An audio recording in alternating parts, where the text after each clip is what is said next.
नमस्कार, मी डॉक्टर शीतल. आपला आयुर्वेद या चॅनलवरती मी तुम्हा सर्वांचं मनापासून स्वागत करते. हातापायांना भेगा आहेत का आणि काय करावं हे सुचत नाही आहे का? तर मग हा एक घरगुती उपाय तुम्ही नक्की करून पहा. यामध्ये आपल्याला काय काय घ्यायचं आहे तर कोकम तेल, थोडासा गूळ, थोडासा मध आणि त्यामध्ये थोडेसे मीठ. तर हे सर्व एकत्र करून ते चांगले फेटून रोज रात्री झोपताना आपल्याला जिथे जिथे आहे हाताला किंवा तळपायाला तर त्या ठिकाणी ची जागा आधी स्वच्छ पाण्याने धुवून त्यानंतर हे आपल्याला त्या ठिकाणी हलक्या हाताने मसाज करून लावून ठेवायचा आहे. त्यानंतर पायाला सॉक्स घालायचे आहेत पायामध्ये.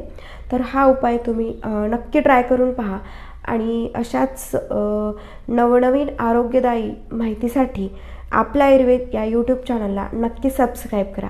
थँक्यू.